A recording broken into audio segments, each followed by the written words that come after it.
Hello everybody, my name is Kyle Gears and I am the Customer Success Manager here for all Dynasty firms or partners.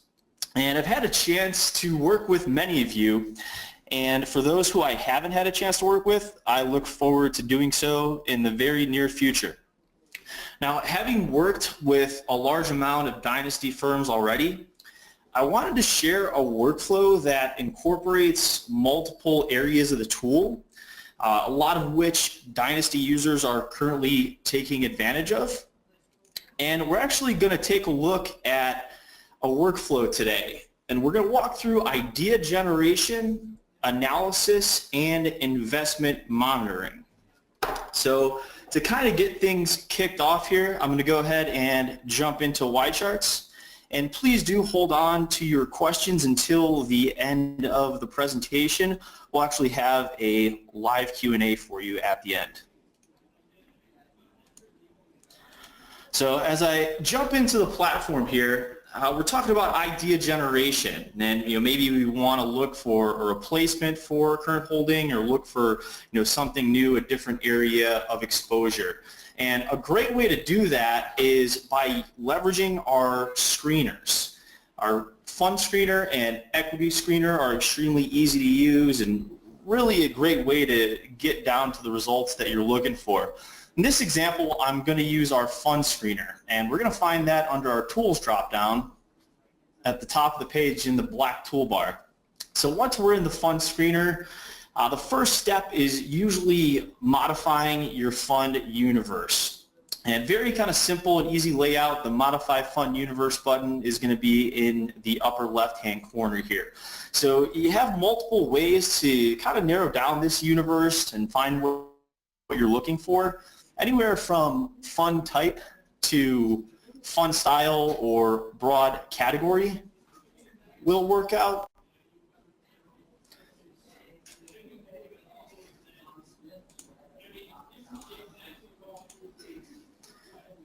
And after we reach the categories and different styles, you have the ability to drill down. So, let's say we're looking for something along the lines of a world stock fund.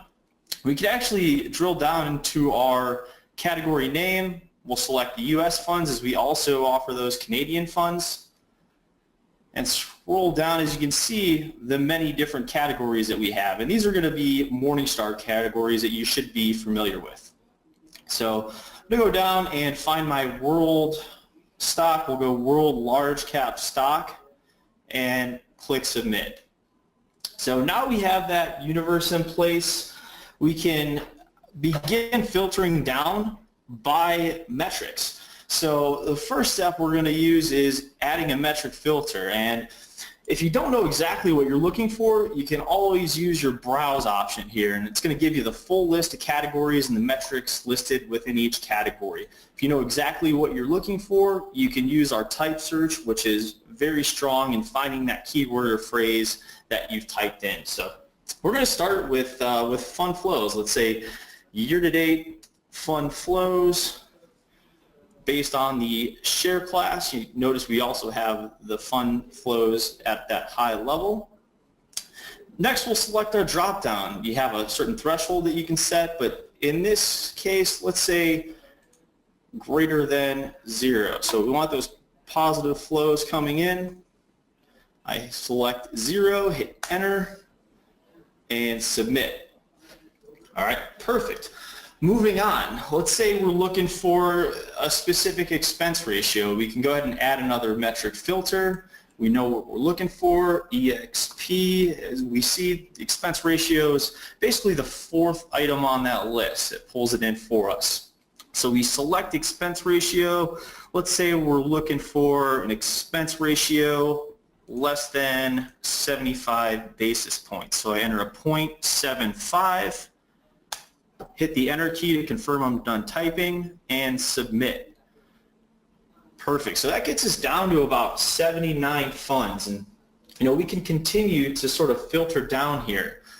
Go ahead and add another metric filter just to limit our universe, and maybe we want to ensure that the manager's been there for a while, so we can use something like max manager tenure. And let's say there we want the manager to have been at that fund or managing that fund greater or equal to, oh, inadvertently clicked out there, so manager tenure.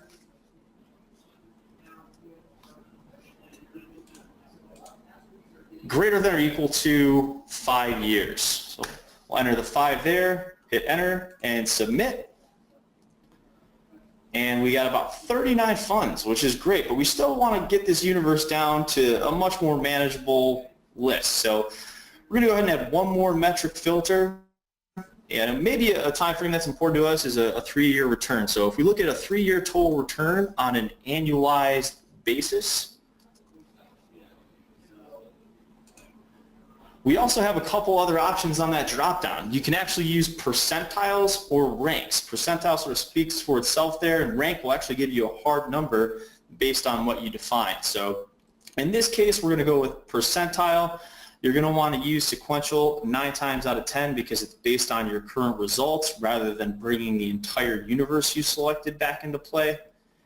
And let's say, give me the top 25% here of those funds, and we have about 8 funds. Perfect. So a lot easier to dig deep into 8 funds opposed to 30 or 40. So once you're happy with those results, you have a couple options in which you can add to that view or that screen. One of those items being metric columns. So, if there's something that you want to add, you don't necessarily want to filter down by, you can do that here. So if you want to add additional return columns, maybe a year-to-date total return, followed by a 1-year total return, you can do that. If you're looking at world stock, something that may be of interest is emerging market exposure versus developed market exposure. You can actually bring that into play as well. So we're going to use our multi-select function here, and you notice I have 3 items selected, and we can kind of continue on with going through these categories and metrics and selecting those items. So once we have everything we need in order to analyze those results, we click submit, and that brings that data in, keeping those same results.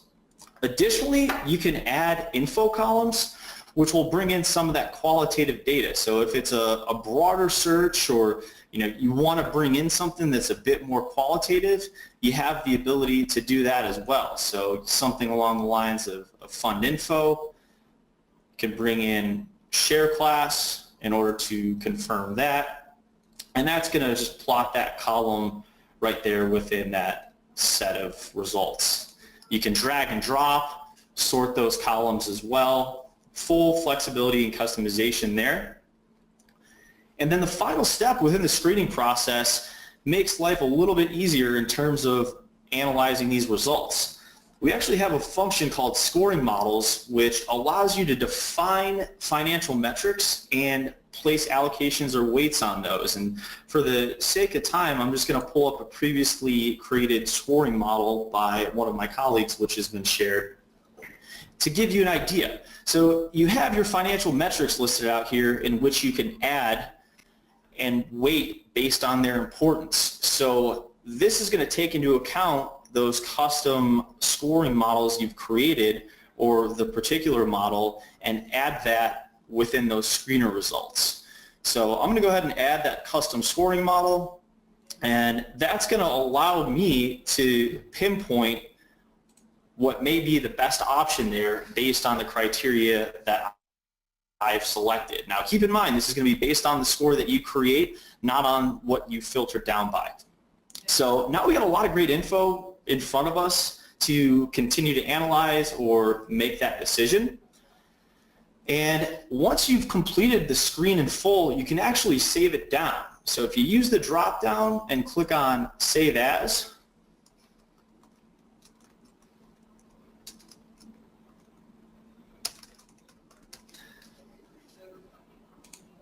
you won't have to recreate that screen.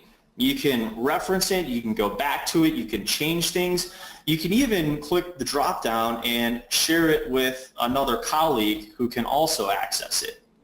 Now, one other very important aspect of saving the screen down and basically taking advantage of the work you put in is activate alerts. Activate alerts will actually automate the screening process in a sense, because it's going to let you know on a daily basis what's flowing in and what's coming out of that screen. So for example, we have that expense ratio cap of 75 basis points. Let's say this Morgan Stanley fund increases its expense ratio.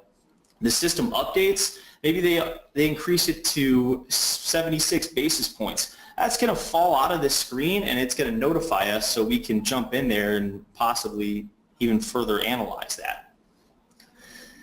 And sort of at the end of the screen, once you've built it, done a bit of analysis, have an idea that you want to move forward with the results, you can save them as a watch list simply by clicking this button here.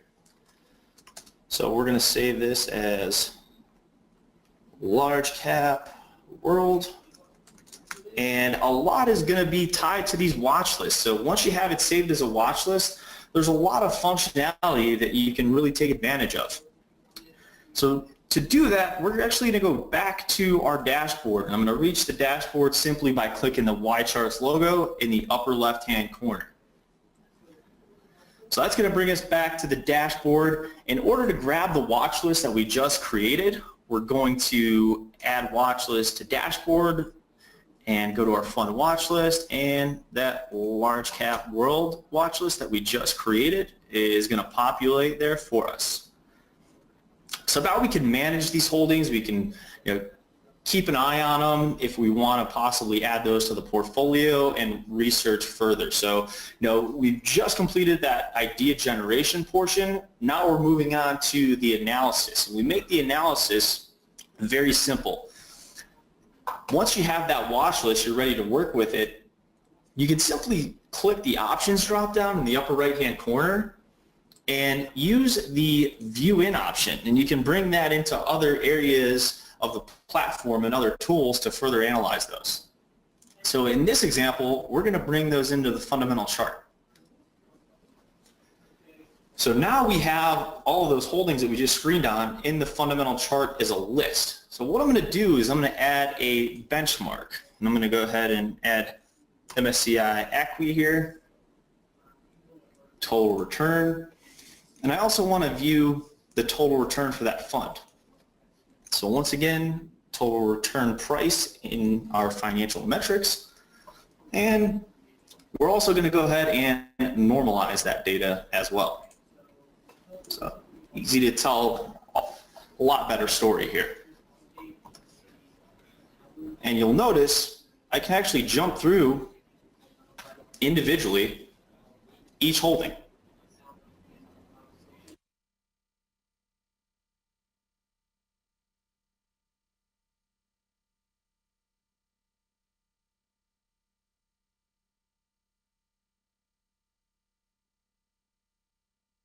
So it really gives us the ability to jump through that full list and find something that may be interesting that we sort of come across.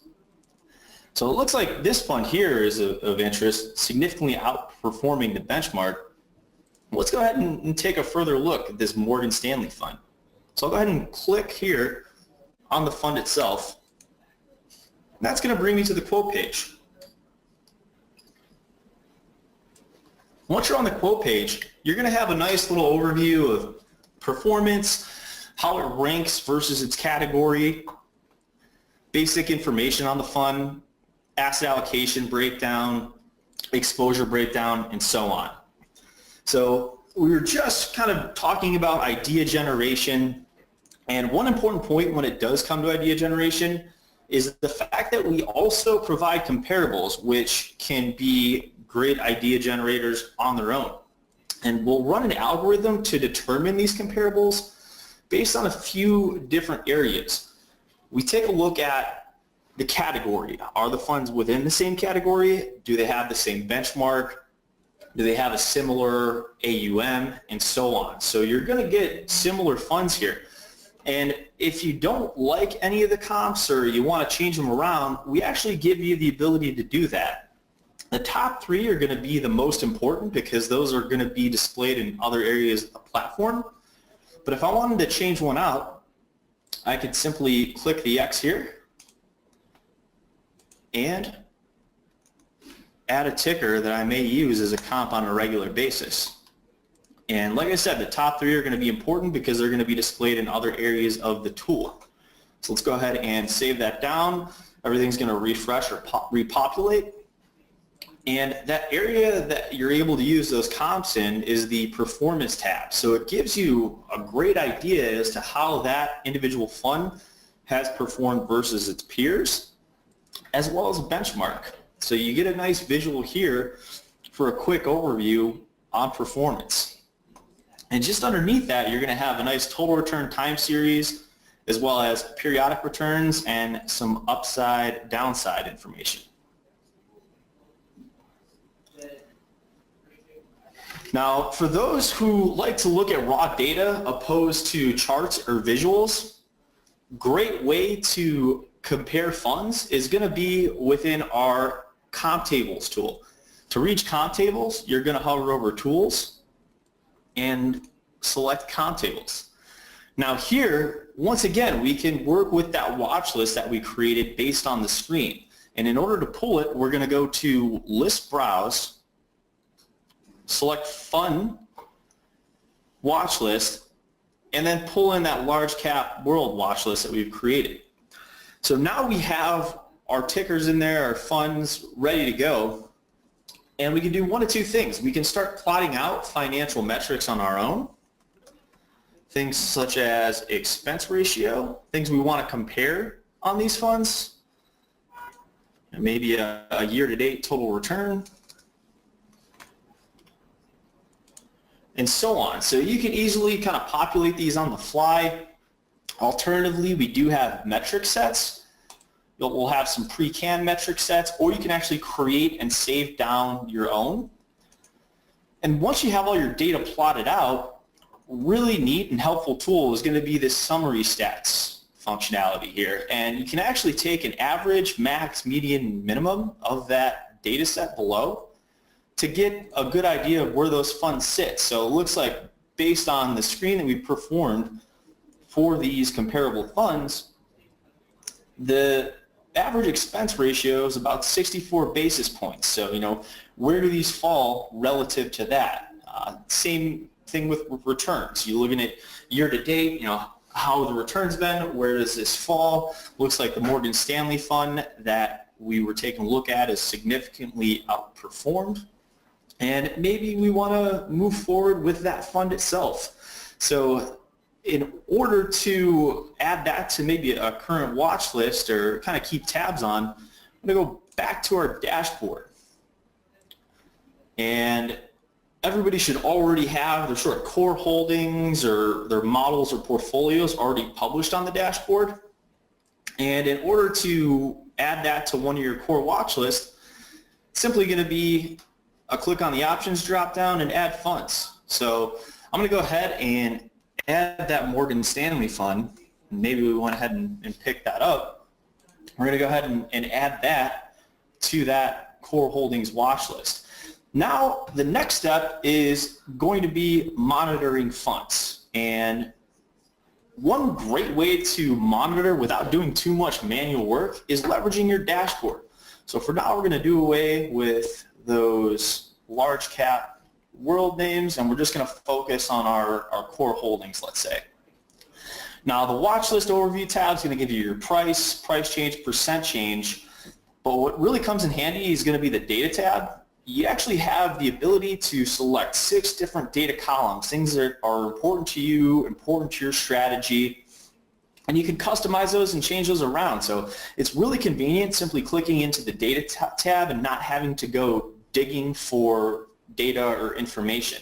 So, if there's something that you'd rather have in there opposed to, maybe a Sharpe ratio, we could get rid of that and bring something else in. You can click on the options drop down add metric to data view. Once again, you can select the categories and the metrics within each category. Now, maybe we want to select a different risk metric, and we can go ahead and just simply bring in alpha here, and that's going to populate within our watch list. So great way to get the data in front of you without doing too much work. Following up on that is going to be alerts, and alerts are extremely helpful to help monitor from an automated standpoint. So what we can do is we can set alerts on that entire portfolio or watch list. So one extremely helpful alert, and in order to set the alert, we're going to go to options and create/edit alerts. But one extremely helpful one can simply just be tracking price returns on a daily basis. So if we say 1 day returns daily, and let's just say maybe we use a threshold of 2.5%. If one of these funds move 2.5% or more, I want to be notified. That's a pretty big daily move. So what we can do is we can enter that data in and create that alert. So now that alert is going to be set up in the system, and anytime it triggers, it's going to notify us right away. So there's going to be a couple areas in which you'll receive the alert. One, in your alerts tab, you'll see a bold number next to the alerts sign. It's going to tell you how many alerts have been triggered, such as you see in this S&P watch list down here. The other area it's going to show up in is your alerts inbox. Now the alerts inbox is going to be at the bottom toolbar, and if you click on alerts, it's going to show you all the alerts that have been triggered. And I touched on being able to set alerts on screens earlier while we were going through the screening portion. Any entries and exits from those screens will also be published in this alerts inbox. So really great way to kind of manage your core holdings. You can set things like expense ratio alerts and manager tenure alerts if you hold those funds to certain standards or certain thresholds when it comes to those, and they are not being met, you're going to be notified. So you don't have to manually go in and see if there's been a manager change or see if the expense ratio has been raised. It'll trigger and notify you on its own. Now, the last portion that I want to cover when it comes to monitoring your investments or monitoring your portfolio is going to be Excel. And Excel adds a ton of value because there's a lot of customization involved, and it really gives you a great overview of the portfolio as a whole and hits on all those points that you either want to discuss with clients or just analyze on your own. And for those of you who have yet to use any of the templates or use the add-in, you can actually reach it and download it by hovering over Tools, selecting Excel, and it's a very quick and easy setup process, which all begins with this blue download button here. Once you have it downloaded, we have a templates library that is extensive in covering many different use cases. And a lot of what's going to be extremely helpful is going to be listed under the portfolio holding tools. And today I want to walk through the two-page portfolio overview. So we'll start with that, and that's usually one of the most popular, most widely used templates amongst all of our subscribers as well as Dynasty firms. And one quick tip I will provide to you, because you do need to enter in your holdings within Excel. You can actually export your holdings from the site. So if you've already built a watch list, you can go to Options, Export Data, and simply just the Overview tab. And that's going to give you the tickers, and it's going to allow you to work with those much easier. So if I simply just copy those, or if you have even an Excel report from your custodian or something along those lines with even more info, you can also use that because it'll have the share amount or weights or what have you. So I'm going to go ahead and open up the portfolio overview template and paste in my current holdings here. We'll go ahead and enter those share amounts as well. As I mentioned, if you do have those, you can copy and paste them in addition to the holdings. I'm going to click refresh to pull all that data and update it. And you'll see how Excel works. It has that dynamic relationship to our database where it's pulling the most recent or up-to-date data into the spreadsheet. So in addition to that input for your portfolio, you can also create a custom or blended benchmark here. And this input tab is going to translate to other areas of Excel and other tabs which pull different data sets. And it's going to roll up into this nice clean 2-page report. So it's going to give you a breakdown of all of that high-level information, all the talking points, all the important metrics relative to that portfolio. It's going to roll it up at that aggregate level. So you're going to be able to see things like current yield, expense ratio, breakdown of your style exposure, which you're used to seeing in Morningstar. And then you also have your trailing returns. Following along, you have equity analysis,